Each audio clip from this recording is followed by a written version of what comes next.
José Antonio Primo de Rivera, Francisco Franco, caídos por Dios y por España. ¡Arriba España! Hay una gran parte de España que está a favor de esto y en la que yo también me encuentro. ¡Arriba España! Y al rojo caña.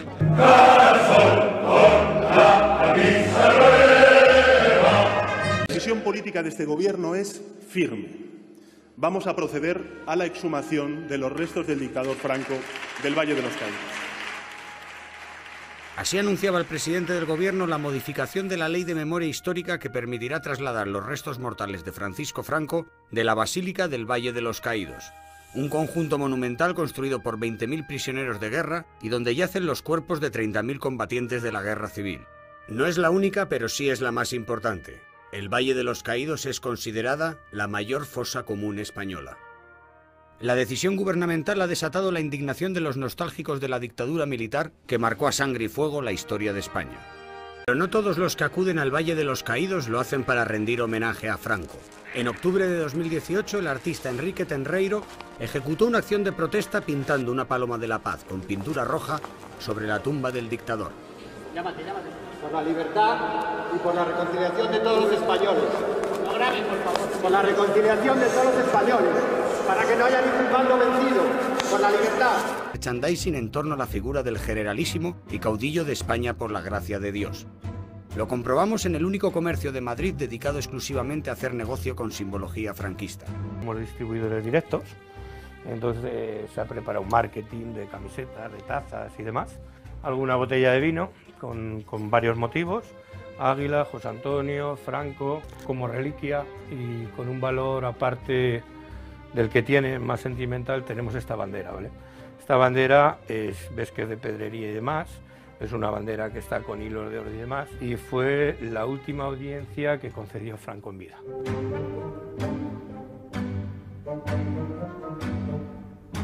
Esa es la de orgulloso de ser español. Muy bien, y el bolígrafo le conoces, ¿no?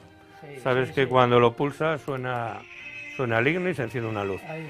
Luego para escribir no hace falta que esté cantando, ¿vale? Lo giras abajo y puedes escribir, ¿vale? ¿Qué más cositas quieres? De pegatinas... Mira, de pegatinas tienes todas estas que son de resina. No, pero... ¿Más grandes? Que sea un poco más grande. Mira, esta de aquí. Te vienes aquí, aquí tenemos todas las de vinilo. Están colocadas un poco por motivos, pásate y lo vas viendo. ¿La del águila grande? La del águila grande. Vale, te la saco si quieres. Pues serían 19 total. ¿Algo de un euro? Coge un llavero. Que somos así de espléndidos los fachas, no, joder. Pero... Siempre sí. Mira a ver si te gusta alguno. ¿Esta cuánto vale? Esa, da igual, 1 euro para ti, de Falange, venga.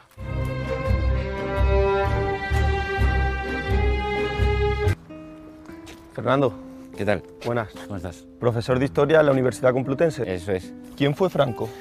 Franco fue el responsable directo de la dictadura más larga que ha tenido la historia de España y una de las más largas, la segunda más larga en Europa durante el siglo XX. Es completamente un despropósito justificar un alzamiento militar, sobre todo el alzamiento militar de julio del 36, con lo sangriento que fue. La historiografía ha demostrado que ese alzamiento estaba programado, es decir, había un programa de exterminio planificado. Y a partir del año 36, que empiezan los fusilamientos extrajudiciales, a partir de julio, hasta lo que es la propia dictadura con los consejos de guerra, estamos hablando de más de 150.000 víctimas mortales. El problema es que una vez que el general Franco gana la guerra, es cuando comienza de alguna manera la guerra con la represión sobre los vencidos. Es decir, no llegó la paz, llegó la victoria. ¿Qué significado tiene este espacio? Bueno, este espacio tiene un significado simbólico importantísimo porque en este parque donde nos encontramos, más aquella urbanización, se levantó la prisión que fue la cárcel de mujeres más poblada de la historia de España, la cárcel de Ventas. Cuando las tropas franquistas entran en Madrid, esta cárcel, que había sido una prisión modelo durante la República, se convierte en un almacén de reclusas según testimonios y según referencias de las propias mujeres que estuvieron allí. ¿Qué ocurrió aquí durante todo ese tiempo? Muchísimos fallecimientos por enfermedad y también ejecuciones de presas. En las tapias del cementerio del Este, entre el año 31 y 41, fueron fusiladas 80 mujeres, la mayor parte de esta prisión. Nos encontramos con Tomás, coordinador de Memoria y Libertad en el cementerio de la Almudena de Madrid. Tomás nos conduce a la tapia donde los presos políticos de la dictadura eran fusilados por el régimen franquista. Hoy solo queda su recuerdo. Aquí había una rotonda, una especie de media luna con un terraplén y bueno, pues sí parece ser que era lo que es la entrada de la Puerta de O'Donnell, donde se ejecutaban los fusilamientos, que están muy cerquita de la tapia donde se realizan los homenajes. En 2004, cuando murió mi abuela, encontré un par de fotos que no había visto de mi abuelo, que tenía guardadas, una en bicicleta y otra en una boda, y claro, me puse a investigar por motivos obvios, ¿no? Y en el listado vi a mi abuelo, claro, aquello por un lado, aparte de la sorpresa que te llevas, ¿no? Te echas a llorar como una magdalena y dices, o sea, que sobrevivió a la guerra y le mataron después, ¿no? Aquello me sentó, había 2.663 nombres, ¿no? Y claro, pensé que habría muchos familiares en mi misma situación, que no supieran ni siquiera que su abuelo, quien fuera, le habían fusilado aquí. Digamos que lo que se ha conservado gracias a los familiares de aquellos días que venían, a pesar de que, bueno, no podían llorar, no podían hacer ostentaciones, etcétera, siempre venían aquí y mantuvieron, digamos, la tapia como referencia. Y aquí es de donde venimos los familiares desde el año 2007 a poner sus fotografías y los claveles. Y todos los años organizamos un homenaje. Llevamos demandando que en este país haya una verdadera derecha democrática, o sea, que deje lastres con el franquismo y que se sume a lo que es algo razonable en democracia, ¿no? Y en este caso entrarían la mayoría de las personas que fueron represaliadas, fusiladas, encarceladas por el franquismo. Por aquí también está la placa de las 13 rosas. Sí, está exactamente, está allí, si quieres nos acercamos. Vamos a verla. Una placa que consiguieron las compañeras, las veteranas, que estuvieron luchando mucho tiempo por su memoria. Era el tema que más sensibilidad parece que ha causado y del que se han hecho infinidad de películas, libros, etcétera, ¿no? De hecho, hay muchas personas que no se imaginan que en vez de 13 rosas pues hay 3.000, ¿no? 3.000 personas fusiladas aquí, ¿no? En sus mismas circunstancias. ¿Dónde se enterraban los cuerpos después de los fusilamientos? Pues estaban revestidas las fosas con este tipo de ladrillo, como veis que es de la época, y tenían una profundidad en la que cabían 14 cuerpos. ¿Se llegaron a cerrar las heridas en algún momento? A ver, las heridas cada familia ha tratado de afrontarlo como ha podido, y la mejor forma de afrontarlo en su momento, en muchos casos, era casi la política del olvido. Verdaderamente son muchos años reclamando simples políticas de memoria, que se haga un reconocimiento social, histórico y además que se recuperen, en el caso de los familiares que suceden en toda España, que quieren los restos de sus víctimas y están localizados, que los reconozcan, que los recuperen. Bueno, sucede en el Valle de los Caídos ahora, que se creen lugares de memoria donde las familiares puedan tener esa reparación, digamos, mínima para poder afrontar digamos, mejor esta situación.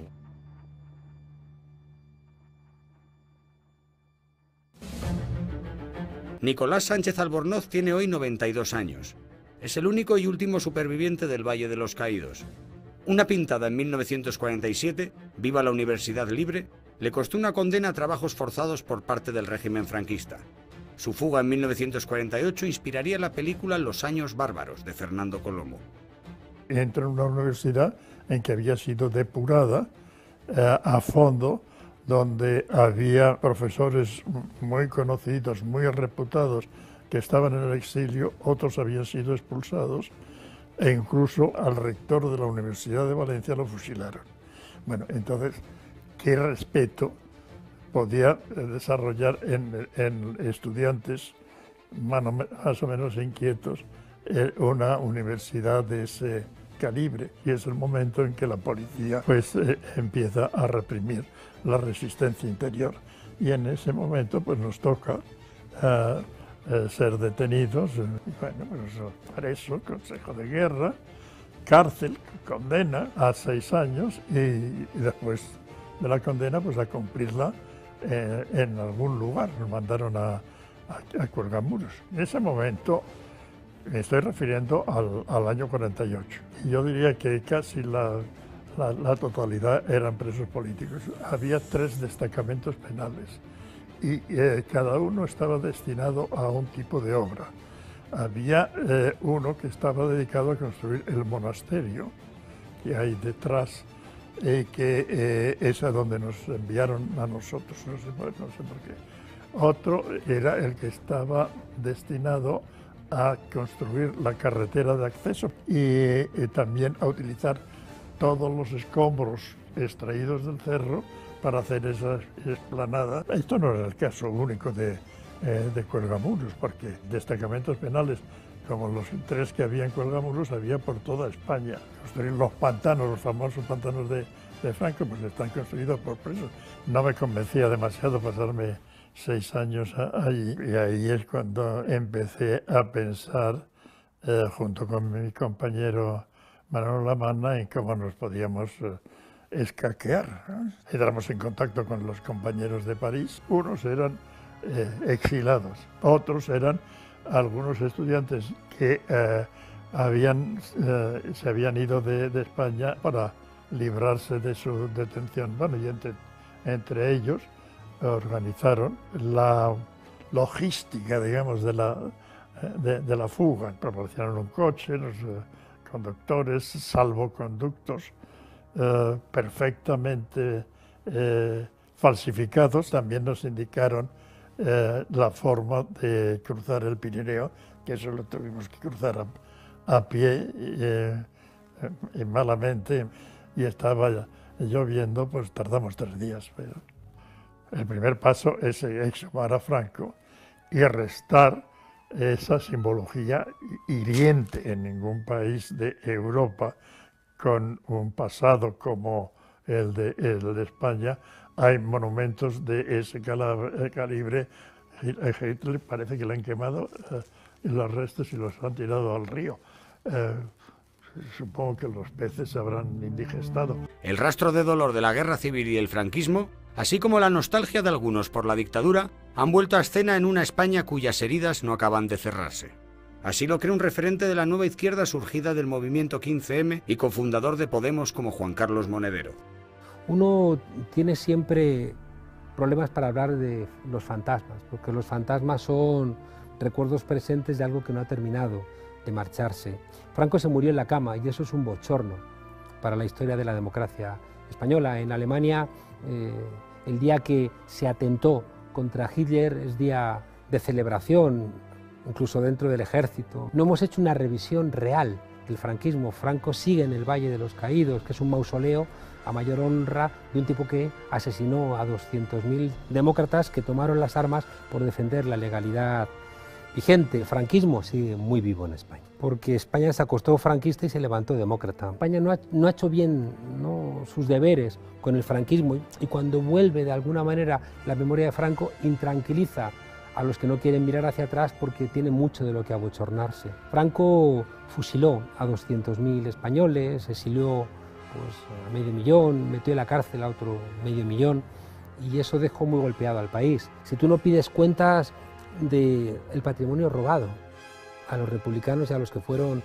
fusilados, si tú no anulas las sentencias ilegítimas del franquismo, pues es muy difícil que tú puedas hoy exigir un comportamiento a la altura de una sensibilidad democrática. Es evidente que la Fundación Francisco Franco está legalizado. Falange Española, el partido en cuyo nombre se fusiló a decenas de miles de españoles, es un partido legal, es una reminiscencia del franquismo y, como decía, de por qué la transición pudo frenar la continuidad del franquismo, pero no fue capaz, ¿no?, de democratizar de base a nuestro país. Hicieron lo que pudieron, pero lo que se pudo hacer dejó mucho que desear desde una perspectiva democrática. Es posible que tengamos una herencia franquista, pero el problema no es ese.